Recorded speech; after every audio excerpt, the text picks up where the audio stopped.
Hari ini, mari kita meluangkan waktu untuk menyelidiki firman Tuhan. Judul khotbah hari ini adalah Hidup, Mati, dan Jalan Hidup yang Kekal.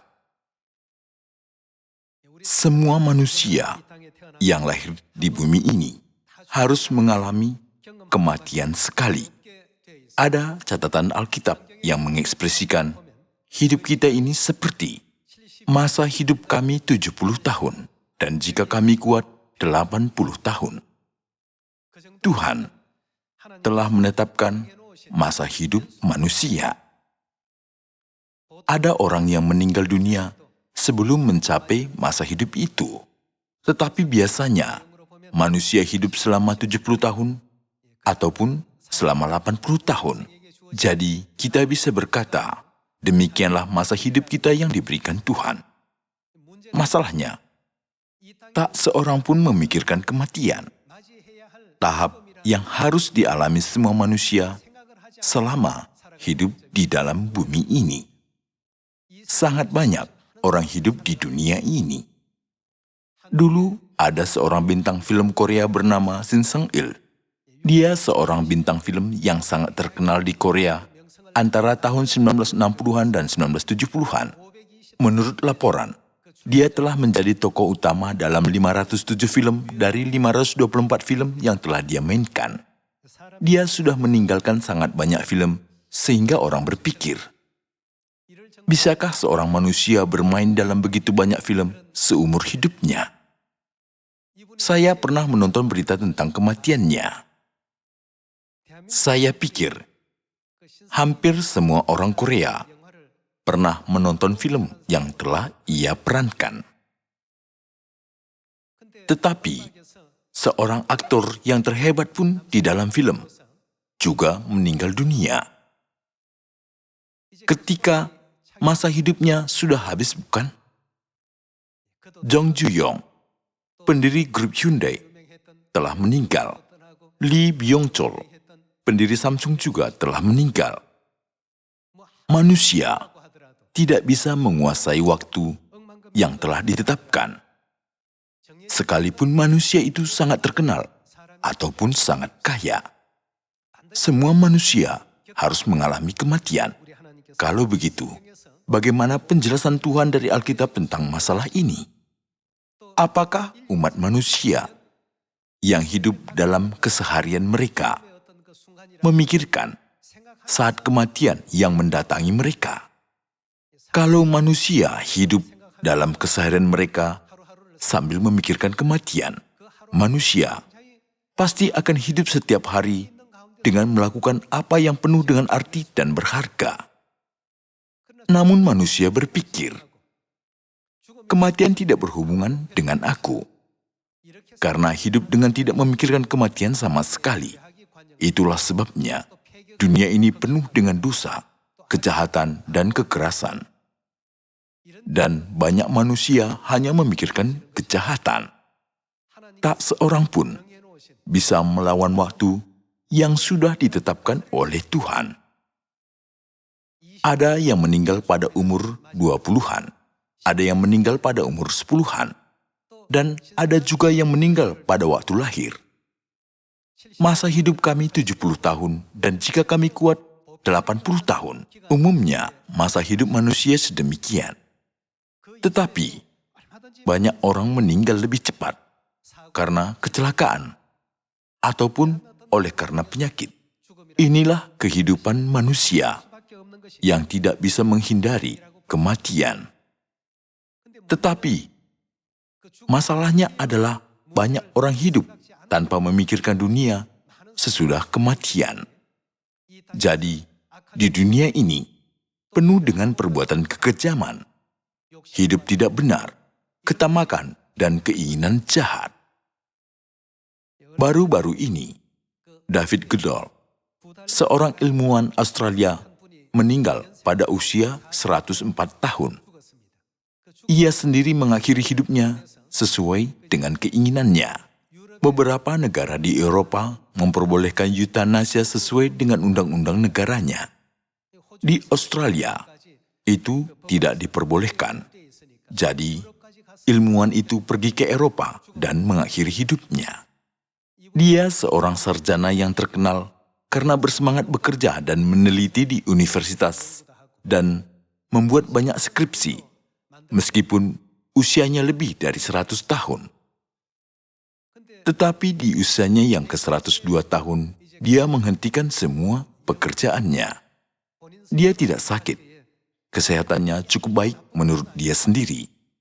Tetapi, dia berpikir bahwa adalah percuma hidup, seperti yang sekarang. Jadi, dia meminta eutanasia karena ingin mengakhiri hidupnya di bumi ini. Setiap hari, banyak rumah sakit dan setiap media massa memberitakan bahwa Dr. Goodall yang terkenal itu memilih eutanasia. Berita tersebut mengangkat topik perbincangan dan banyak orang memikirkan, apakah hidup manusia dan apakah kematian manusia? Aku sudah cukup puas hidup dan melakukan segala hal yang kuinginkan. Tidak ada arti lagi bagiku untuk hidup di bumi ini. Dr. Goodall mengakhiri hidupnya di atas tempat tidur, sambil menikmati simfoni nomor 9 dari Beethoven, Ode and Die Freude. Banyak media massa telah mengabadikan momen itu, dan semua media massa melaporkan itu. Semua orang yang lahir di bumi ini pergi ke jalan kematian. Di antara kita juga ada yang menghadapi saat itu. Dan di dalam Alkitab ada juga firman, kita semuanya akan diubah dalam sekejap mata. Demikian juga, Alkitab memberikan ajaran tentang kematian. Kalau kita hidup setiap hari tanpa memikirkan tentang kematian ini, kita tidak bisa hidup benar dan tidak bisa memiliki iman yang benar. Jadi, seseorang berkata, hidup seorang Kristen yang setia di dunia ini merupakan persiapan terbaik untuk dunia yang akan datang. Mari kita meluangkan waktu untuk merenungkan kehendak Tuhan melalui Ibrani pasal 9 ayat 27. Ibrani pasal 9 ayat 27 kita baca. Dan sama seperti manusia ditetapkan untuk mati hanya satu kali saja, dan sesudah itu dihakimi. Dituliskan bahwa manusia ditetapkan untuk mati. Tuhan telah memberi hidup kepada manusia ketika Dia menciptakan manusia, tetapi telah menetapkan manusia harus mati satu kali. Dengan pikiran, hari ini akan menjadi akhir hidupku di atas bumi ini, kita juga harus memikirkan apakah yang paling berharga yang harus kukerjakan di bumi ini. Siapakah yang paling berharga bagiku? Dari sekarang, kita harus mempersiapkan hidup yang lain yang akan diberikan kepada kita di dalam masa depan. Semua orang ditetapkan untuk mati satu kali dan sesudah itu dihakimi. Demikianlah firman Alkitab. Tetapi tentang masa hidup yang diberikan kepada manusia, banyak orang berpikir, sepertinya aku akan hidup 50 tahun lagi. Aku akan hidup 30 tahun lagi. Saudara-saudari, kenapa orang-orang muda mati? Ada banyak orang muda mati karena berbagai alasan, seperti penyakit atau kecelakaan, dan juga karena tergelincir ketika mendaki gunung. Kita tidak boleh hidup tanpa memikirkan tentang kematian. Mari kita baca Mazmur pasal 90. Pasal 90 ayat 9 kita baca. Sungguh segala hari kami berlalu karena gemas-Mu. Kami menghabiskan tahun-tahun kami seperti apa? Seperti keluh. Itu maksudnya, tahun-tahun kami berlalu sekejap mata. Kapan aku sudah berumur 60 tahun? Berumur 70 tahun? Sudah berumur 80 tahun? Kita semua dulunya orang muda, pemuda tampan, dan pemudi cantik. Tetapi ketika kita melihat, kepala kita ditutupi rambut yang memutih, mata kita jadi gelap, dan kita jadi lemah, kehilangan kekuatan. Dikatakan bahwa hari-hari kita berlalu sekejap mata seperti ini. Sungguh, segala hari kami berlalu karena gemasmu. Kami menghabiskan tahun-tahun kami seperti keluh. Ayat 10. Masa hidup kami 70 tahun, dan jika kami kuat, 80 tahun. Dan kebanggaannya adalah apa?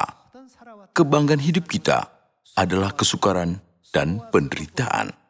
Sebab berlalunya buru-buru, dan kami melayang lenyap. Saudara-saudari, inilah hidup kita. Di dalam hidup kita ini, kita tidak bisa mengabaikan hal tentang kematian. Kita perlu berpikir, kehidupan seperti apa yang harus kujalani, supaya aku berkata, aku sama sekali tidak meninggalkan penyesalan karena hidup ini, ketika tiba saat terakhir bagi aku di bumi ini. Saya meminta Anda semua memikirkan hal ini. Mari kita baca Yesaya pasal 40 ayat 6. Ada suara yang berkata, berserulah, jawabku, apa yang harus kuserukan? Seluruh umat manusia adalah seperti rumput, dan semua semaraknya seperti bunga di padang. Rumput menjadi kering, bunga menjadi layu, apabila Tuhan menghembusnya dengan nafasnya. Sesungguhnya bangsa itu seperti rumput. Rumput menjadi kering, bunga menjadi layu, tetapi firman Allah kita tetap untuk selama-lamanya. Nabi Yesaya sudah berkata di dalam Yesaya pasal 40 ayat 6, seluruh umat manusia adalah seperti rumput, dan semua semaraknya seperti bunga di padang. Rumput menjadi kering, bunga menjadi layu. Bunga-bunga yang sangat indah menjadi layu sedikit waktu berlalu. Itu tidak indah lagi. Di sini dikatakan, apabila Tuhan menghembusnya dengan nafasnya, sesungguhnya bangsa itu seperti rumput. Rumput menjadi kering, bunga menjadi layu. Tetapi firman Allah kita tetap untuk selama-lamanya. Saudara-saudari, kenapa kita ditetapkan untuk hidup hanya selama 70 tahun ataupun 80 tahun di bumi ini? Kalau kita tidak mengetahui alasan ini, kita tidak bisa mengerti dan menerima firman Tuhan. Manusia ditetapkan untuk mati hanya satu kali saja. Orang-orang yang ada di dunia ini menganggap saat akhir hidup mereka di bumi ini adalah saat di mana segala harapan putus. Tetapi dari saat itu, Tuhan membuka dunia lain, dunia tingkat tinggi, kepada orang-orang yang percaya kepada Tuhan, dan memberkati mereka untuk memasuki kemuliaan yang abadi, bukan? Oleh karena itu, di dalam kitab Pengkhotbah ada firman bahwa tubuh kita kembali ke tanah dan roh kita kembali kepada siapa? Diberitahukan bahwa semuanya kembali kepada Tuhan. Kalau begitu, kenapa kita meninggalkan Tuhan dan datang ke bumi ini? Kenapa kita akan kembali kepada Tuhan saat hidup kita berakhir di bumi ini? Kembalinya kepada Tuhan bukanlah akhir dari segalanya. Seperti firman yang sudah kita baca di dalam Ibrani pasal 9, manusia ditetapkan untuk mati hanya satu kali saja, dan sesudah itu apa? Penghakiman. Kita semua akan dihakimi menurut perbuatan kita di bumi ini. Semua malaikat yang telah berdosa di sorga diusirkan ke bumi ini. Apakah mereka sudah hidup dengan pertobatan yang benar atau hidup berfoya-foya? Seandainya seorang manusia melanggar titah raja dan membuat kesalahan besar, dia dibuang ke sebuah pulau jauh dari dalam kerajaannya. Namun dia selalu makan, minum, bahkan minum minuman keras. lagu, dan tarian setiap hari di sana. Kalau raja kerajaan itu yang sudah membuangnya melihat perbuatannya itu, bagaimana perasaan raja itu? Raja memberi kesempatan kepada orang itu supaya dia bisa bertobat dari kesalahannya, tetapi perbuatannya amat gila-gilaan. Lalu, raja akan menjatuhkan hukuman lebih berat ke atasnya, bukan? Tetapi, kalau raja melihat orang itu hidup dengan saleh, sambil menyesal karena telah melanggar titah raja dan bertobat dari kesalahannya, raja itu akan segera membebaskan dia dari hukumannya dan akan mengizinkan dia pulang ke kampung halamannya supaya dia hidup seperti dahulu, bukan? Jadi, sebelum debu kembali ke tanah dan roh kembali kepada Tuhan, saya ingin kita semuanya harus lebih setia pada hidup kita sekarang di bumi ini. Mari kita baca Wahyu pasal 14. Pasal 14 ayat 13 kita baca. Dan aku mendengar suara dari surga berkata, tuliskan, berbahagialah. Siapa? Berbahagialah orang-orang mati yang mati dalam Tuhan sejak sekarang ini. Sungguh, kata Roh, supaya mereka boleh beristirahat dari jerih lelah mereka, karena segala perbuatan mereka menyertai mereka. Orang-orang yang beristirahat dari jerih lelah mereka setelah bekerja di dalam Tuhan, mereka semua berbahagia.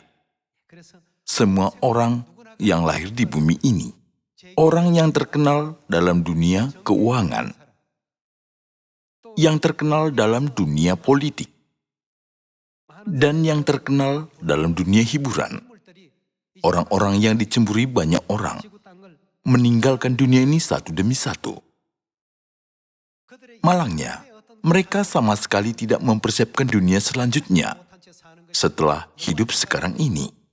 Kita sudah mengetahui semua fakta ini. Apa yang Tuhan minta?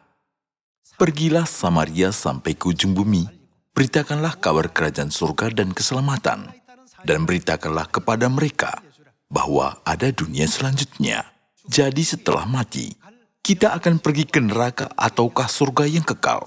Semua pilihan itu ditentukan dalam kehidupan yang kita jalani di bumi ini. Oleh karena itu, di dalam Wahyu pasal 14 ada firman, berbahagialah orang-orang mati yang mati dalam Tuhan sejak sekarang ini, yaitu berbahagialah mereka yang mati dan yang percaya kepada Tuhan dengan benar. Yesus telah mengajar kita agar kita hidup bukan hanya untuk hidup jasmani ini, tetapi menjalani jalan hidup beriman yang benar dengan sadar bahwa ada dunia yang selanjutnya. Mari kita baca Lukas pasal 12. Pasal 12 ayat 13 kita baca. Seorang dari orang banyak itu berkata kepada Yesus, Guru, katakanlah kepada saudaraku supaya ia berbagi warisan dengan aku. Tetapi Yesus berkata kepadanya, Saudara, siapakah yang telah mengangkat aku menjadi hakim atau pengantara atas kamu? Katanya lagi kepada mereka, berjaga-jagalah dan waspadalah terhadap segala ketamakan, sebab walaupun seorang berlimpah-limpah hartanya, hidupnya tidaklah tergantung daripada kekayaannya itu. Kemudian ia mengatakan kepada mereka suatu perumpamaan, katanya, ada seorang kaya, tanahnya berlimpah-limpah hasilnya. Ia bertanya dalam hatinya, apakah yang harus aku perbuat? Sebab aku tidak mempunyai tempat di mana aku dapat menyimpan hasil tanahku. Lalu katanya, inilah yang akan aku perbuat. Aku akan merombak lumbung-lumbungku, dan aku akan mendirikan yang lebih besar, dan aku akan menyimpan di dalamnya segala gandum dan barang-barangku.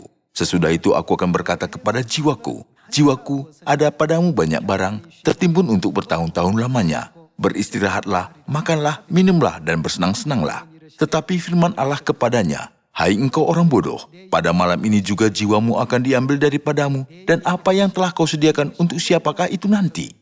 Demikianlah jadinya dengan orang yang mengumpulkan harta bagi dirinya sendiri, jikalau ia tidak kaya di hadapan Allah. Orang kaya yang bodoh dalam perumpamaan ini juga sama. Dia berpikir dia akan hidup untuk selama-lamanya. Tetapi, semua orang memiliki titik ujung dari masa hidupnya. Dia selalu berpikir, hari ini adalah akhir waktu dari hidupku yang diberikan Tuhan kepadaku. Hari ini adalah kesempatan terakhir untuk aku bertobat di atas bumi ini, untuk aku bekerja bagi Tuhan dan berusaha untuk Injil di atas bumi ini. Kalau Anda sekalian berpikir bahwa Anda meninggal hari ini, apa yang akan Anda lakukan? Jika tidak ada lagi waktu bagi kita kecuali hari ini, apa yang harus kita lakukan hari ini? Jadi di tengah-tengah ajaran Yesus kepada murid-muridnya, meskipun orang kaya itu telah mengumpulkan begitu banyak kekayaan, tetapi saat kehidupannya berakhir hari ini, semua itu tidak ada artinya. Walaupun ada seorang ilmuwan yang hebat seperti Dr. Goodall, kalau hidupnya berakhir hari ini, apa gunanya pengetahuan itu? Kita semua sudah bertemu dengan Bapa dan Ibu dan berpartisipasi dalam pekerjaan keselamatan. Tuhan memimpin anak-anaknya ke kerajaan surga. Kita bisa berkata bahwa pekerjaan inilah yang terbaik dan yang paling berarti di antara segala pekerjaan di bumi ini. Yesaya pasal 25 ayat 6 kita baca, Tuhan semesta alam akan menyediakan di Gunung Sion ini bagi segala bangsa-bangsa suatu perjamuan dengan masakan yang bergemuk, suatu perjamuan dengan anggur yang tua benar, masakan yang bergemuk dan bersumsum, anggur yang tua yang disaring endapannya. Dan di atas gunung ini Tuhan akan mengoyakkan kain perkabungan yang diselubungkan kepada segala suku bangsa dan tudung yang ditudungkan kepada segala bangsa-bangsa. Ia akan meniadakan apa? Ia akan meniadakan maut untuk seterusnya, dan Tuhan Allah akan menghapuskan air mata daripada segala muka, dan aib umatnya akan dijauhkannya dari seluruh bumi, sebab Tuhan telah mengatakannya. Pada waktu itu orang akan berkata, sesungguhnya inilah Allah kita, yang kita nanti-nantikan. Supaya apa? Supaya kita diselamatkan. Inilah Tuhan yang kita nanti-nantikan. Marilah kita bersorak-sorak dan bersuka cita, oleh karena keselamatan yang diadakannya. Banyak orang yang hidup di dunia ini, dalam dunia keuangan, dunia pendidikan, dan dunia politik, ada banyak orang yang terkenal. Tetapi Tuhan membuat kitalah yang lebih berbahagia daripada mereka. Ketika kita berpikir mengenai kematian mereka, apakah mereka akan diselamatkan? Siapakah yang akan memegang tangan mereka dan memimpin mereka ke surga? Orang yang tahu alasan mengapa mereka harus hidup seperti ini di bumi ini. Semuanya kembali ke pangkuan Tuhan. Tuhan pasti akan memberi kepada kita saat akhir dari hidup kita di bumi ini. Kita tidak boleh berkata bahwa saat itu buruk. Saat itu adalah suatu proses dan suatu pintu yang harus kita semua lewati, bukan? Di ujung dari gerbang itu, ada orang yang akan dipimpin ke surga dan ada yang ke neraka. Jadi, bagaimanakah mereka yang telah mati di dalam Kristus? Mereka berbahagia. Nabi itu sangat bergembira melihat penglihatan ini, sehingga ia berkata, "Berbahagialah orang-orang mati yang mati dalam Tuhan sejak sekarang ini." Saudara-saudari, kita bertemu dengan Tuhan yang memberi keselamatan kepada kita. Bukankah itu menyenangkan? Walaupun kita selalu menyanyikan lagu, "Sungguh ku bahagia," itu pun kurang cukup untuk mengekspresikan betapa bahagianya kita. Tuhan mengetahui kehidupan kita lebih teliti daripada siapapun. Jadi dia datang sekali lagi untuk keselamatan kita, walaupun dia tidak mau datang ke bumi ini. Mari kita baca Ibrani pasal 9 ayat 27 sekali lagi. Dan sama seperti manusia ditetapkan untuk mati hanya satu kali saja dan sesudah itu dihakimi, demikian pula Kristus hanya satu kali saja mengorbankan dirinya untuk menanggung dosa banyak orang. Sesudah itu, ia akan melakukan apa? Ia akan menyatakan dirinya sekali lagi tanpa menanggung dosa untuk menganugerahkan keselamatan kepada mereka yang menantikan dia. Alkitab sudah mengajar kita bahwa Tuhan akan datang sekali lagi untuk memberitakan keberadaan kerajaan surga dan menyelamatkan jiwa-jiwa yang malang yang menghabiskan seumur hidup untuk mengambil yang sia-sia dan berlari ke maut tanpa mengenal Tuhan. Tidak ada seorang pun yang pernah mengalami kehidupan sesudah mati, jadi tidak seorang pun tahu kehidupan itu. Tetapi Tuhan mengetahui keadaan sesudah mati. Jadi, Dia memegang tangan kita dan menyelamatkan kita. Dia datang sekali lagi untuk kita tidak masuk ke dalam lautan api di neraka kekal.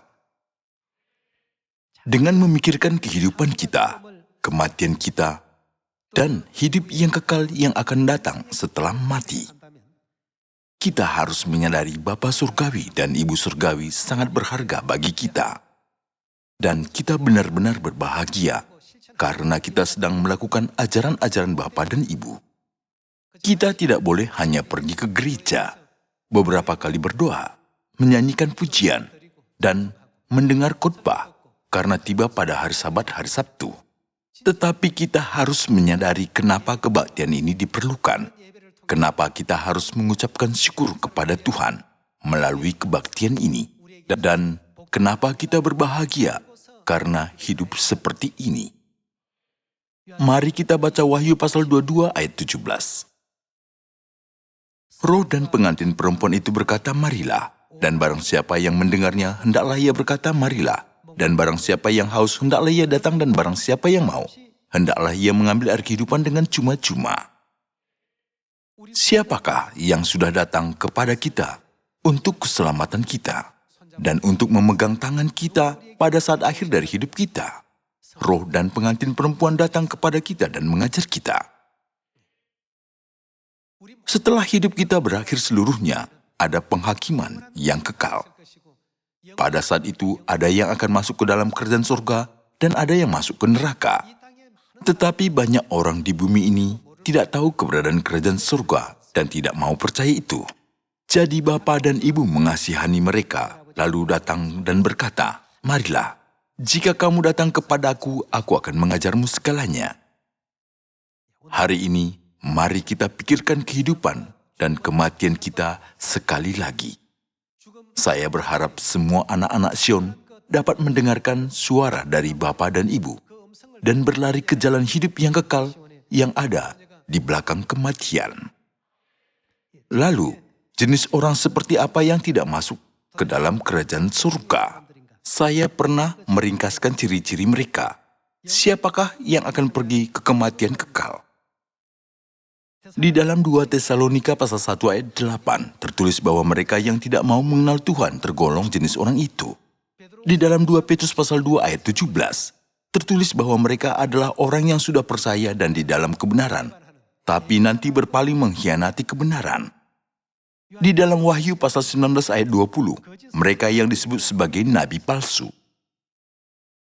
Di dalam Wahyu pasal 14 ayat 11 dikatakan bahwa orang-orang yang menyembah binatang, yaitu yang tertipu oleh ajaran-ajaran palsu mereka dan menyembahnya, adalah orang yang akan mati abadi.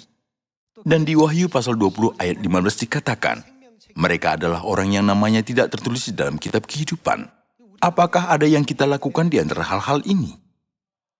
Kalau begitu, kemanakah kita akan pergi? Kita harus mendengarkan suara roh dan pengantin perempuan dan mengikuti perkataan mereka, marilah. Ada satu hal lagi. Di dalam Wahyu pasal 22 ayat 15 dikatakan bahwa orang-orang yang jahat sama sekali tidak bisa masuk ke dalam kerajaan surga. Kita semua perlu melihat kembali pada diri kita sendiri dengan menuruti ajaran-ajaran Bapa dan Ibu yang kudus. Menurut saya, kita perlu berusaha keras untuk hidup kita layak mendatangkan hasil untuk kita masuk ke surga melalui waktu kita melihat kembali pada diri kita sendiri. Banyak orang berpikir bahwa kehidupan mereka di atas bumi ini adalah segalanya. Jadi mereka menimbulkan banyak masalah. Tetapi hidup di atas bumi ini tidak kekal. Tak seorang pun bisa hidup kekal. Semua tokoh yang terkenal di masa lalu, Bahkan tokoh-tokoh yang menakutkan seluruh dunia pun sudah meninggal dunia. Tidak bisa hidup di sini untuk selama-lamanya. Kaisar yang terkenal sudah meninggal. Genghis Khan sudah meninggal. Napoleon sudah meninggal. Tak satu pun dari semua orang yang lahir di bumi ini tetap tinggal di atas bumi ini. Tetapi tidak banyak orang dengan baik mempersiapkan hidup setelah mati. Hidup seorang Kristen yang setia di dunia ini merupakan persiapan terbaik untuk dunia yang akan datang. Perkataan ini sangat menyentuh hati saya. Saya pikir, kitalah yang sedang menjalani kehidupan yang paling benar di atas bumi ini. Tolong jangan hanya pikirkan diri Anda sendiri dalam waktu yang tersisa ini. Tetapi tolong jelaskan dengan setulus hati semua masalah ini dan takdir ini kepada keluarga, tetangga, dan semua kenalan kita. Saya mau Anda semua menjelaskan tentang kerajaan Tuhan yang akan datang kepada mereka. Di dalam Wahyu Rasul Yohanes, ada dua macam wahyu. Di antara Wahyu pasal 20 dan Wahyu pasal 21 dan 22, ada perbedaan yang sangat jelas. Di dalam Wahyu pasal 20 dikatakan bahwa mereka akan disiksa sampai selama-lamanya. Tetapi di dalam Wahyu pasal 21 dikatakan bahwa tidak akan ada lagi maut, perkabungan, atau ratap tangis, atau duka cita. Dan di dalam pasal 22 ayat 1 dikatakan bahwa pintu kerajaan surga dibuka dan air kehidupan mengalir dari tahta Tuhan untuk semua bangsa. Dan di sisi kanan dan kiri sungai air kehidupan itu, ada pohon-pohon yang berbuah 12 kali, tiap-tiap bulan sekali. Maut tidak akan ada lagi. Kemanakah kita harus pergi di antara kedua dunia ini? Kita semua harus pergi ke kerajaan surga, bukan? Mereka akan memerintah sebagai raja sampai selama-lamanya. Firman yang diberkati ini diberikan kepada kita. Semua saudara-saudari di Sion, semoga Tuhan memberkati banyak. Mari kita memuji-muji Bapa dan Ibu Surgawi yang memberi ajaran yang begitu berkarunia kepada kita dan mempersembahkan kebaktian kudus ini kepada Tuhan, supaya Tuhan berkenan atas kebaktian ini seperti korban dari Habel. Semoga berkarunia melalui firman ini saya menutup khotbah. Terima kasih.